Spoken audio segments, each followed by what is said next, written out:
Hello, and welcome to the soft launch of Fans vs. Critics, a weekly podcast that'll be looking at ways in which we interact with texts. We'll be doing a full launch in a couple of weeks, but in the meantime, we'd like to give you a couple of teasers about Captain America. We're sort of anticipating that there may be conflict on this one, which is Ta-Nehisi Coates' version of Captain America, about which there's been some complaints online, but also some critics looking forward to it. So before we get into the actual comic, which we're going to be reviewing soon, so watch for that, we just want to look at some of the concerns and complaints about the political nature of comics. People have been complaining that SJW politics are taking over comics, especially in the Marvel Universe, and we think this might be an iteration of that. Yeah, and Ta-Nehisi Coates taking over writing Captain America is a really good place for this as a flashpoint, because Ta-Nehisi Coates is known as being a political writer. He was a political writer before he was a comics writer, and he's coming from Black Panther, and now he's writing Captain America, and not Sam Wilson Captain America, but Steve Rogers Captain America. So this has been the flashpoint once this was announced. There were quite a few commenters online who were very upset in anticipation, though a lot of people who are anticipating good things. So specifically, we want to sort of talk about, for those people who are worried about this being too political or Marvel being too political right now, we want to think about what that means, especially in this age of seemingly endless culture wars, where it seems like we're primed to see text, whether it's Star Wars, whether it's Ghostbusters, whether it's new Star Trek, as, you know, either with us or against us politically, right? As having these agendas that we have to line up with. I don't know if it was true in the past or not, but we'll probably get into that over the course of our YouTube life. So in a culture in which we seem to be so strictly divided, is it possible to make a comic that is apolitical? Is it desirable, particularly with Captain America, to make one apolitical? What does it mean to be even-handed in today's current political climate? So, Judith, what do you think of the background of Cap in terms of politics? Okay, well, the thing about Cap is that Captain America's always been political. The first Captain America comic showed Captain America punching Hitler as a way of getting America into the Second World War. So it had a direct political statement. Direct political statement, direct political agenda, too. It wanted to make change and political change in the world. And you also have Cap fighting white supremacists with Sam Wilson as the Falcon back in the 1960s. Yeah. You have Bucky as Captain America fighting anti-government militias in the early 21st century. Which seemed to be pretty based on early aughts anti-government stuff, so very politically clear. And you also more recently have Sam Wilson as Captain America fighting police bots in the only Sam Wilson Captain America run, which is very much a comment on the Black Lives Matter movement. Yeah, so I mean, in all those cases, you definitely have, you know, Marvel versions of political movements that exist in reality. And there's a bit of a contradiction to this. So one of the reasons why people get upset that Ta-Nehisi Coates, who's political, is writing Captain America, is that Captain America's strength and his Americanness can fit into narratives of what Nietzsche called the Übermensch, which is commonly translated as Superman, so has obvious tie-ins with comics. So you have that desire for physical perfection, which he embodies. Mm-hmm. He is better than us by being a superhero. But at the same time, he's an orphan, he's an artist, he suffered from ill health before he took the super soldier serum.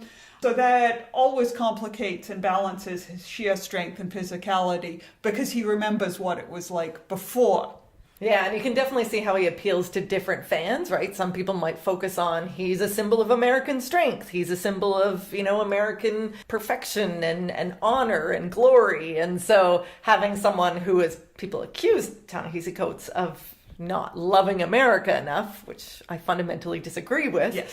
But that's the perception, that he shouldn't be writing Cap. But then maybe there's those of us on the left who see that orphan, that artist, and see some complexity to that America, and that maybe even some bifurcation in Steve Rogers and Cap himself. Yeah, and there is that idea that on the one hand he is that American icon, as you say, but he's dedicated to America as an ideal, as opposed to any particular government. And all the way through, he's actually quite distrustful of government officials. And so he sees a separation between nation and government. Yeah, and I think for some people that makes him a great figure for negotiating American politics, because he sort of stands outside them, right? He's an ideal and therefore should never be put in service of one particular ideology. But on the other hand, he's always been and regularly been embedded in politics. So his original incarnation, which we found fascinating when we read the original ones, he wasn't so much entirely focused on Nazis as he was on American collaborators. He was very much a policer of American politics at a time when there was real debate going on about the role of Americans in the war. In the 60s, he got involved with the hippies and the college counterculture.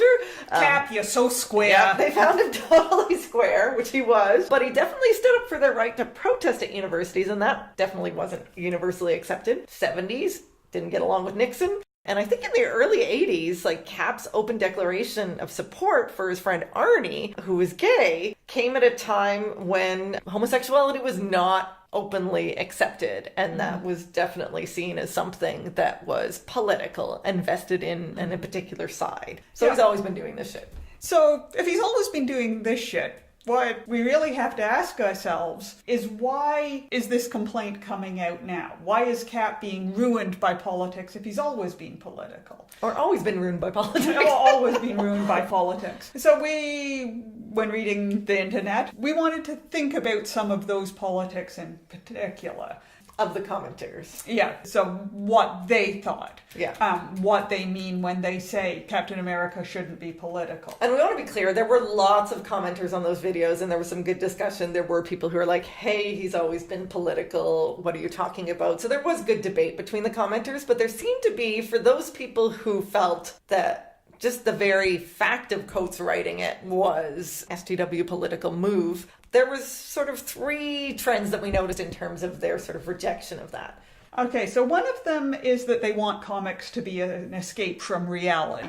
So comics shouldn't be political. They should be fun. If I wanted that, I would go and read the news. And if that's the case, Marvel in general might not be the comics for you. Yeah, I mean, I would definitely say Captain America probably is not the comics for you, because it's always been political. I'm trying to think of a line that they could read that would be... Punisher? It would still be political. Yeah. If you're looking for just truly apolitical, I mean... people wouldn't even see Squirrel Girl as totally apolitical. Squirrel Girl is a sharing and caring social justice warrior, kind of. According to some people. So, Yeah. just don't read Marvel, I guess. Or if you think that there's some good apolitical comics in Marvel, tell us about it in the comments. Yeah. But there's the idea that politics should be more even-handed. So you can have politics, but... Yeah. So you show crazy-ass conservatives? Fine. You need to show crazy-ass liberals. And we'd actually argue that Marvel does do this. So in the Sam Wilson run, you have Sam Wilson actually having to protect right-wing politicians who are actively working against him from left-wing college students who are arguing and shouting about microaggressions and actually being almost the stereotype of social justice warriors as it's presented by the right. So they certainly seem to have some on the left. And I mean, when I was reading Secret Invasion, they had this whole college group that was welcoming the invasion because it would take down, the American nation and patriarchy and all those bad things. So we'll get into that. But definitely I've seen many moments in the comics where liberals are parodied and critiqued. I, for one, welcome our new Kree overlords. Exactly. And then the final complaint is that, okay, politics in comics are fine. It's just that Marvel has Cap on the wrong side. So where Cap is fighting for equality and fighting for social justice, these commenters claim that Cap would be on the side of Trump, and it's the left who's the real fascist who Cap would be fighting. So it becomes Coates' politics that are the problem. Coates is someone who has an agenda and is going to bring that to the comics in some of the early publicity shots. And the Free Comic Book Day teaser show Cap fighting Hydrophiles and defending Antifa lookalikes. Yeah, so you sort of have the three groups there. So 1, comics should be fun and not be involved in contemporary politics. 2, politics should be even-handed. Politics should be even-handed. And 3, yes, Cap should be fighting fascists, but the left are the real fascists, right? Yeah. Seems to be the argument. I think what we would say is that Marvel is being even-handed, but current politics are not. They're not even-handed. So here's what we mean. When we saw, I don't know how you feel about the Sam Wilson protesters. When I saw the Secret Invasion ones, I did have a gut reaction of like, oh my God, this is a parody of the left. Mm-hmm. This is a conservative comic. And then I realized, well, no, there are people like that. Like having taught in colleges for years, yes, there would be people welcoming the alien overlords as an overthrow. Yes, and it's by far not the majority at all. It doesn't represent the left, but it's a pretty accurate depiction of, the worst sides of it. And as someone who teaches from a fairly leftist perspective, I will often get called out by people who think I'm not left enough or who want to argue about the nuances. I can also be that person at times, I am sure. So seeing the college campuses being portrayed as this hotbed of ridiculous politics and focusing on small things and going over the top in fighting the right. Yeah, which is not to say that we don't agree with some of those politics, but to say, yes, it exists. It does exist, and sometimes the fact that we're in this really entrenched us versus them political climate can't all be on one side. Yeah.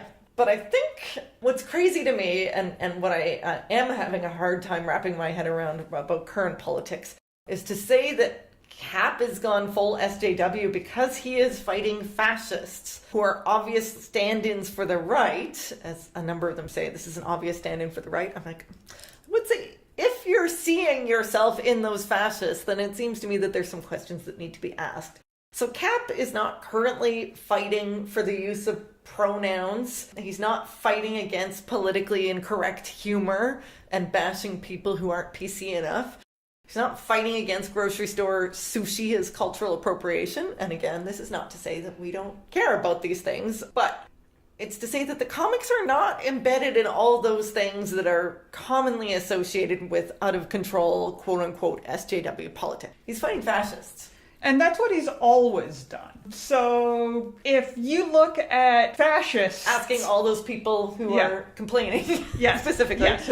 Yeah. If people look at fascists and say, why are they portraying me that way? Shouldn't the question actually be, why am I associating with these people who are obviously fascists? Yeah. So when I see the college protesters welcoming the Secret Invasion Cree, you have to look at it and go, is there some kind of leftist privilege that says tear it all down because they don't have to live in a world that's broken, right? There's a certain amount of liberal privilege going on there.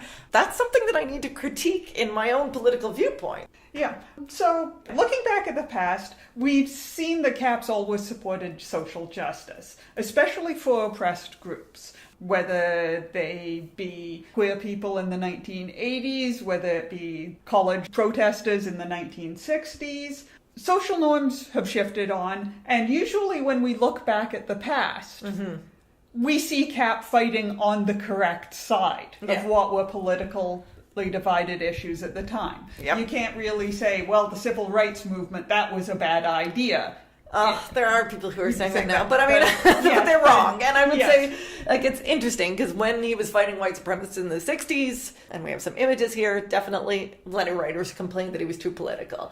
I'm sure that when he was fighting homophobia, we'll see if we can find some letters for that too, people found that distasteful. So we'd argue that the current us versus them political climate is really inadvertently positioning people who use the term social justice to refer to microaggressions as actually against all social justice. Yeah. And Captain America wants to make America a more equal, inclusive place with justice for all. He wants to really live up to the ideals on the Statue of Liberty. And that is America. Yeah. So when you're throwing out social justice warriors, are you against social justice? Yes. And I would argue that you should not be. Yes. So, we'll leave that to discuss in the comics, and we look forward to reading it and also seeing what fans and critics have to say about the Coates run as it develops. Sounds good. We will talk to you soon. Bye.